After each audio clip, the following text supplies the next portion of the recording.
Hello students, my name is Wazidur Rahman and আজি আমি আলোচনা কৰিম ত্ৰিকোণমিতিৰ বিষয়ে।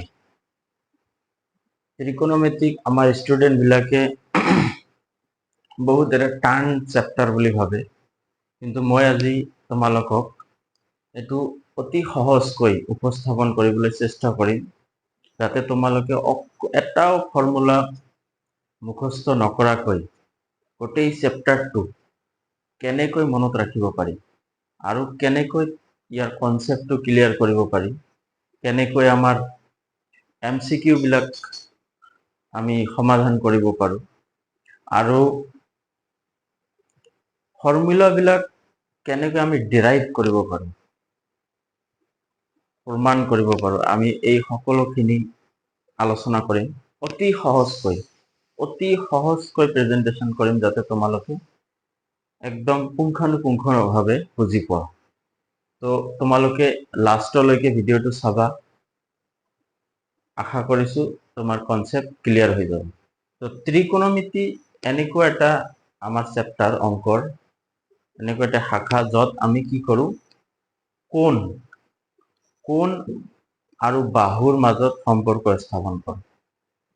কোণ আৰু বাহু দিয়া থাকিলে কোণ উলিওৱা, আৰু কোণ বিলাকৰ বিভিন্ন কোণৰ মাজত সম্পৰ্ক, বিভিন্ন বাহুৰ মাজত সম্পৰ্ক এই চেপ্টাৰত আলোচনা কৰা হয়। তো ইয়াৰ বেসিক খিনি আমি আলোচনা কৰিম। বলা আৰম্ভ কৰো। প্ৰথমতে আমাৰ ত্ৰিকোণমিতি, আমাৰ যিখিনি অনুপাত আছে, ত্ৰিকোণমিতিক অনুপাতখিনি আমি চাম যে কেনেকৈ আমি অনুপাতখিনি মনত ৰাখিব পাৰো। তো ত্ৰিকোণমিতিৰ আমাৰ অনুপাতখিনি আছে, বাহুৰ অনুপাত, এইখিনি হল সাইন, তাৰপিছত আছে আমাৰ কস, তাৰপিছত আছে আমাৰ টেন। এই তিনিটা আমাৰ বেসিক্যালি মনত ৰাখিলে আমাৰ হৈ গল। কিয় কৈছো, আসলতে আছে আমাৰ 6টা, তিনিটা মনত ৰাখিলে হৈ গল। আৰু তিনিটা আছে সাইন, কোসেক, কোসৰ সেক, আৰু টেনৰ লগত আছে কোট। সাইনৰ প্ৰতিক্ৰম হৈছে কোসেক, মানে সাইন যদি যেটো অনুপাত হব তাৰ উল্টাটো হব কোসেক, কোসৰ উল্টাটো হব সেক, টেনৰ উল্টাটো হব কোট। তার মানে sine is equal to 1 by cosec, cos is equal to 1 by sec, তার মানে tan is equal to 1 by cot. তো আমার এই তিনটা মনে রাখলে হয়ে গেল। বাকি তো আমার উল্টা, সাইনের উল্টা কোসেক, কোসর উল্টা সেক, আৰু টেনৰ উল্টা কোট। এতিয়া আমি চাম যে তোমালোকে এটো মনত ৰাখিবা। তো যেহেতু আমাৰ সাইন আৰু কোসৰ মাজত সম্পৰ্ক হল ইনভাৰ্স সম্পৰ্ক, ইনভাৰ্স ৰিলেটেড, আৰু ইয়াৰ পৰাই আমি লিখিম যে এটুক যদি আমি এইফালে লৈ যাম পূৰণ হৈ যাব, ভাগ হৈ আছে। তো সাইন ইয়াত এংগেল আহিব, কিবা এটা এংগেল আহিব, থিটা লৈছো আমি এংগেলটো, সাইন থিটা পূৰণ কোসেক থিটা, ইকুয়াল টু 1 হ'ব। এটো ইয়াৰ পৰাই আমি লিখিছো, এটো ইয়াত আহিলে পূৰণ হ'ব, সাইন থিটা আৰু কোসেক থিটাৰ মান 1 হ'ব। ঠিক তেনেদৰে cos থিটা পূৰণ sec থিটা is equal to 1 হ'ব। tan থিটা পূৰণ cot থিটা is equal to আমাৰ 1 হ'ব। এইকেইটা আমি একেবাৰে সহজ, তিনটা মনত ৰাখিলে হল, আৰু তিনটা ইয়াৰ উল্টা।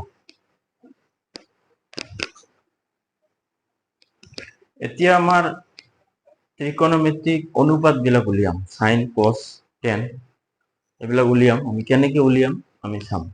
তো আমাৰ ত্ৰিকোণমিতিক অনুপাতখিনি প্ৰয়োগ কৰাৰ কাৰণে আমাক সদায় এটা সমকোণী ত্ৰিভুজ লাগিব। সমকোণী মানে এটা ত্ৰিভুজৰ যদি এটা কোণ 90 ডিগ্ৰী হয়, তেতিয়াহলে সেই কোণ ত্ৰিভুজটোক কোৱা হয় সমকোণী, ৰাইট অ্যাঙ্গেল ট্ৰায়াঙ্গেল। তো আমাৰ এটা কোণ 90 ডিগ্ৰী হলে বাকি দুটা 90 ডিগ্ৰীটো কম হ'ব, কাৰণ তিনটাৰ সমষ্টি 180 ডিগ্ৰী। তো আমি লৈছো কি, এইটো আমাৰ ভূমি, ভূমি এইটো মাটিৰ লগত প্যাৰেলেল সমান্তৰাল এইটো ভূমি এইটো হৈছে আমাৰ লম্ব লম্বটো সদায় ভূমিৰ লগত একদম সিধা হৈ থাকে 90 ডিগ্ৰী হয় আৰু এইটো হৈছে কৰ্ণ তো এতিয়া যেটা আলোচনা কৰি আছো এইখিনি তোমাক যেনে তেনে বাই হুক আৰু বাই ক্ৰুক মনত ৰাখিবই লাগিব এইখিনি মনত ৰাখিলে হৈ গ'ল তো আমি লিখিম সাইন কি লিখিম সি ধৰি লৈ এইটো থিটা ধৰি লৈছো এই কোণটো থিটা সি কোণটো আমাৰ থিটা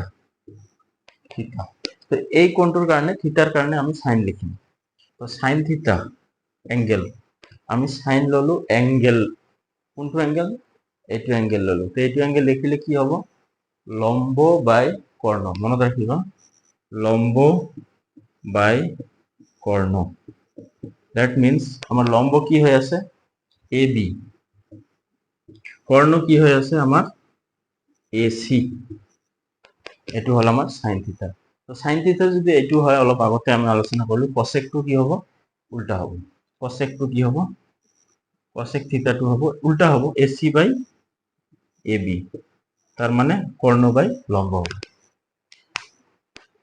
তো এটু আমি ইরেজ কৰিলো এটু মুছি পেলালো এটু আমার মনত রাখার দরকার নাই সাইন লিখিলে হল সাইন মনত রাখিলে কসেকটো উল্টা এতিয়া আমার কস থিটাটো আমার কি হবো ভূমি বাই কর্ণ আমার ভূমিক যদি আমি কর্ণ দিয়ে ভাগ করো তার মানে আমার ভূমি কি আছে বিসি কে আমি এসি দিয়ে ভাগ কৰিলে cos থিটা হয়ে যাব এই থিটাটো হয়ে যাব তার পিছত আমি tan থিটা লম tan থিটা আমার কি হবো লম্ব বাই ভূমি লম্বক যদি আমি ভূমি দিয়ে ভাগ কৰো তেতিয়া হলে কি হবো লম্ব আমার কি আছে এবি লম্ব এবি ভূমি আমার আছে বিসি এই তিনটাই আমার ইম্পর্টেন্ট মনত রাখিবই লাগিব যেনে তেনে তো আমি tan যদি আমার লম্ব বাই ভূমি হয় tanৰ আমাৰ ইনভাৰ্সটো কি আছিলে কোট ভূমি বাই লম্ব হবে কোসেকৰ আছিলে sec হেতু হবো কর্ণ বাই ভূমি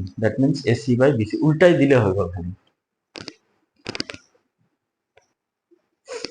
ইয়াতে আমি আৰু এটা কথা আলোচনা কৰিম তোমালোকৰ মনত ৰাখিবলগীয়া যে আমি লৈছিলো কি এটু লৈছিলো আমি থিটা এটু লৈছো থিটা তো এটু আমার রাইট এঙ্গেল আছে কিন্তু আমি এটু থিটা নলৈ যদি আমি এটু থিটা লওঁ এই কোণটোৰ কাৰণে লিখো তেতিয়া তোমালোকে এটা কথা মন কৰিবা তেতিয়া এইটো কিন্তু আমাৰ ভূমি হ'ব তাৰ মানে লম্ব যেটো হ'ব আমাৰ এনেকে উল্টা এই বস্তু এনেকে উল্টাই দিব লাগিব তাৰ মানে এই থিটাৰ অপোজিট যেটো এঙ্গেল এই যি দুটা বাহুৱে আমাৰ কোণটো সৃষ্টি কৰিছে তাৰ এই কোণটোৰ অপোজিট বাহুটো আমাৰ লম্ব হ'ব সদায় মনত ৰাখিলে হ'ল আৰু এইটোতো কৰ্ণ থাকিব আমাৰ অকল ভূমিটো চেঞ্জ হৈ যাব এইটো থিটাৰ কাৰণে লিখিলে আমাৰ ভূমিটো এটু হবো এটু থিটাৰ কাৰণে লিখিলে এটু ভূমি হবো এটু লম্ব হবো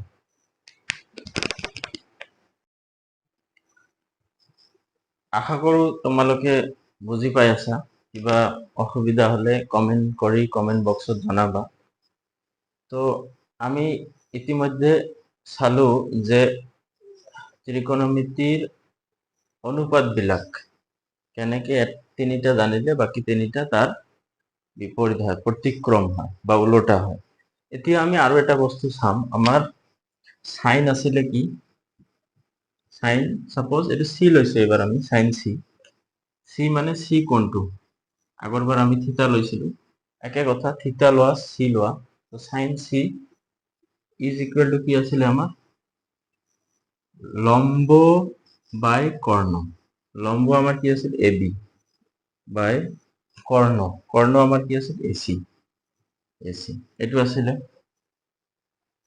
তাৰপিছত কস আছিলে আমাৰ কস সিৰ কাৰণে যদি আমি কস লিখো ভূমি বাই কর্ণ ভূমি কি বিসি বাই এসি এটু হয় আমার এতিয়া আমি চাম যে এই সাইনক কসেদি ভাগ কৰিলে আমাৰ কি আহে তো সাইনক যেতিয়া আমি কসেদি ভাগ কৰিম সাইনক কসেদি কি কৰিলো আমি ভাগ কৰিলো কসেদি কি কৰিলো ভাগ কৰিলো সাইন সি কস সি দি ভাগ কৰিলো মানে সাইন থিটা কস থিটা দি ভাগ কৰিলে কি আহে আমি চাম তো আমাৰ এটু কি হ'ব এসি এসি আমাৰ ক্যান্সেল হয়ে যাবে, এনেকুৱা হয় আমার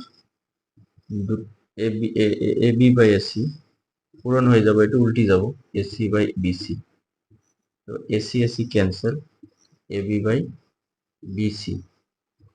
তো তোমালোকে জানা যে এ বি মানে আসলে আমার লম্ব লম্ব আৰু বিসি মানে আসলে আমাৰ ভূমি, আৰু এইটো কি আছিলে অলপ আগতে তোমালোকে চালা যে এইটো আছিলে আমাৰ টেন টেন সি টেন থিটা আছিলে, তো সি থিটাৰ সলনি আমি সি লৈছো, মানে সি কোণটো একে কথা।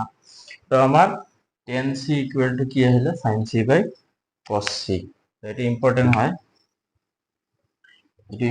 কেনেকে আহিল তোমালোকে গম পালা। সো টেন থিটা আমি ইকুৱেল টু কি লিখিব পাৰো sine theta by cos theta.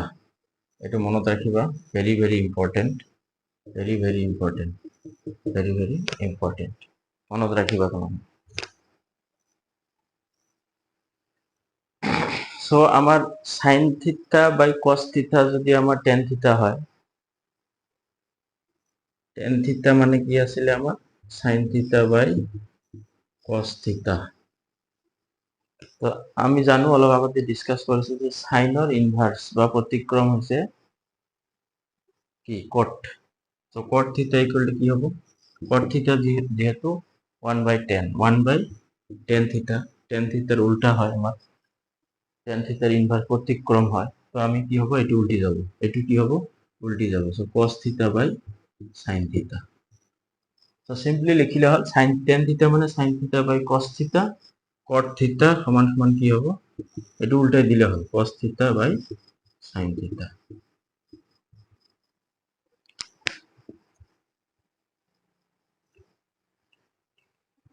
এতিয়া আমি এনেকুৱা এটা ইন্টাৰেস্টিং বস্তু আলোচনা কৰিম যেটো আমাৰ ছাত্ৰ ছাত্ৰীসকলে মানে ভয় খায় আৰু ইমান টেনশনত পৰি যায় যে ইমান এইটো চাৰ্ট আমি কেনেকে মুখস্থ কৰিম, ইয়াত ৰুট আছে, হাফ আছে, আৰু ইমান বিলাক 1 2 3 4 5 6, এইফালে 1 2 3 4 5 6 6 6 কিমান 36টা মান আমি কেনেকে মুখস্থ ৰাখিম। কিন্তু তোমালোকে চাবা যে এইটো ইমান ইন্টাৰেস্টিং হয়, তোমালোকে মুখস্থ একেবাৰে কৰিব নালাগে, তোমালোকে নিজে লিখিব পাৰিবা মানখিনি। কেনেকে নিজে লিখিব পাৰিবা চাবা, মই নিজে লিখিম, তোমালোকে চাবা। তো আমি নিজে লিখিবৰ কাৰণে অলপ কষ্ট কৰিব লাগিব। কষ্টটো হ'ল আমি সাইন থিটাৰ মানটো মুখস্থ কৰিব লাগিব, অকল সাইন থিটাৰ। কেনেকে সাইন থিটাৰ মানটো আমি মুখস্থ লিখিব, সাইন 0 0, সাইন 30 মান হয় হাফ আধা হয়, সাইন 45 1/√2, সাইন 60 √3/2, সাইন 91। তো এইকেইটা এইটো লাইন যদি আমি মুখস্থ কৰি পেলাব পাৰো, এইটো কেইটা 1 2 3 4 5, পাঁচটা মান খালি আমি মুখস্থ কৰিলে হয়, পাঁচটা মান খালি মুখস্থ ৰাখিলে হৈ গ'ল। তো এতিয়া চাবা এই সাইনৰ মানখিনি দি আমি গোটেইখিনি লিখি পেলাম। তো সাইনৰ মানটো যিটো আছে আমি কোসটো উল্টাকে লিখিম, কোসটো কি কৰিম উল্টাকে, এইফালে 1 আছে ইয়াত 1 লিখিম, এইফালে 3/2 আছে √3/2 √3/2 লিখিম, হাফ আছে 1/√2 আছে √2 লিখিম, হাফ আছে হাফ 0 0। তাৰ মানে সাইনৰ যিটো মান sine 0 0, sine 30 half, sine 45 1/√2, sine 60 √3/2, sine 91, এইটো একদম উল্টাকৈ আমাৰ কসৰ মান cos 0 1 হ'ব, cos 30 মান এইটো হ'ব √3/2, আৰু cos 45 আৰু সাইন 45 একে 1/√2। সো cos 60 মান কি হ'ব হাফ হ'ব সাইন 30 মানৰ সমান, আৰু সাইন 0 0 cos 0 1 হ'ব, আৰু সাইন cos 90 মান হ'ব 0। তো এইটো লিখি আমি এইটো উল্টাকৈ লিখিলে হৈ গ'ল। সেকেন্ড আমি জানো যে টেন থিটা। সো টেন থিটাৰ মানটো কি আছিলে আমাৰ, tan theta is equal to আছিলে sine theta by cos theta. তো আমি সাইন আৰু কসৰ মান পাই গৈছো। তো এতিয়া আমি টেনৰ যিকোনো মান উলিয়াব পাৰো। সাপোজ ধৰি লোৱা আমি টেনৰ 45ৰ মান উলিয়াম, tan 45। So tan 45 equal to কি হ'ব sign 45 by cos 45. So sin 45 1 by root 2, cos 45 1 by root 2, এটা ক্যান্সেল হয়ে যাব 1 হবে। সো tan 45 এর মান হবে আমার 1।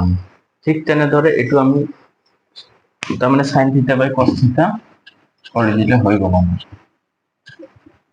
তার মানে আমার sin যেনিবা tan 0 এইটো এইটো দি ভাগ দিলে কিমান হবে 0 1 দি ভাগ দিলে আমার 0 হয়ে যাব। সো tan 0 0 এইটো এইটো দি ভাগ দিলে কিমান হবে half half divided by root 3 by 2 2 to cancel 1 by root 3 এটা হবে আমার 1 by root 3 এটা 1 এটা এটি ভাগ দিলে হবে root 3 এটা 1 হোক 0 দি ভাগ কৰিব নোৱাৰি ইনফাইনাইট যিকোনো সংখ্যাক আমি 0 দি ভাগ কৰিব নোৱাৰি এটো ইনফাইনাইট বুলি কয় ইনফাইনাইট অসমীয়াত সংজ্ঞাবদ্ধ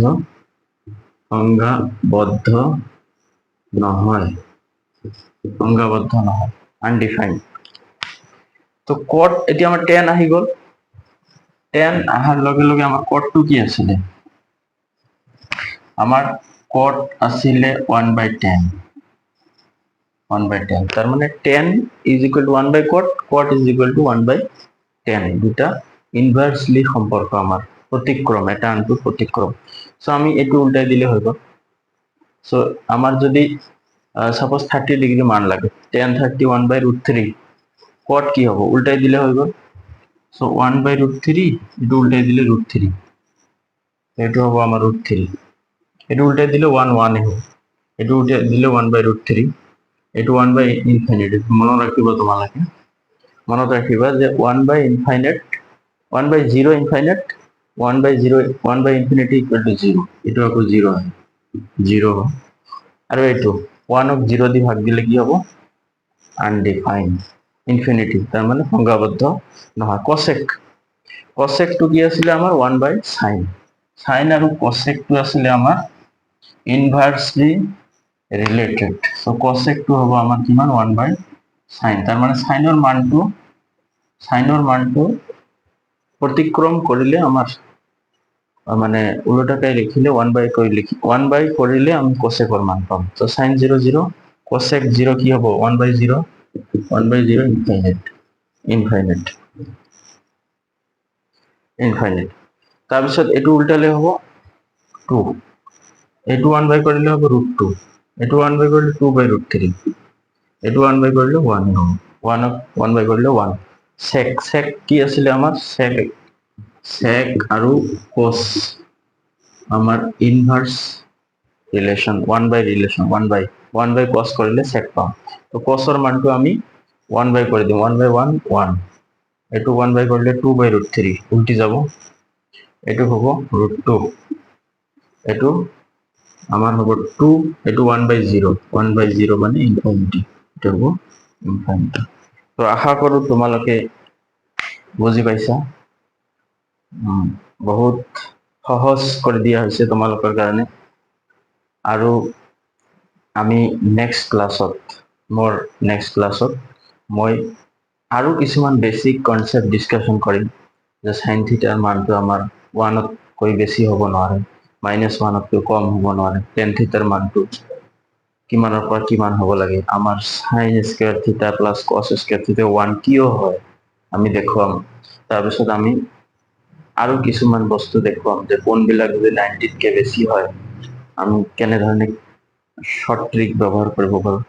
তো তোমালোকে নেক্সট ভিডিওটো মানে চাবাই আৰু বন্ধু বান্ধৱী বিলাকক শ্বেয়াৰ কৰিবা যাতে সিহঁতৰ নলেজটো ইমপ্ৰুভ হয় আৰু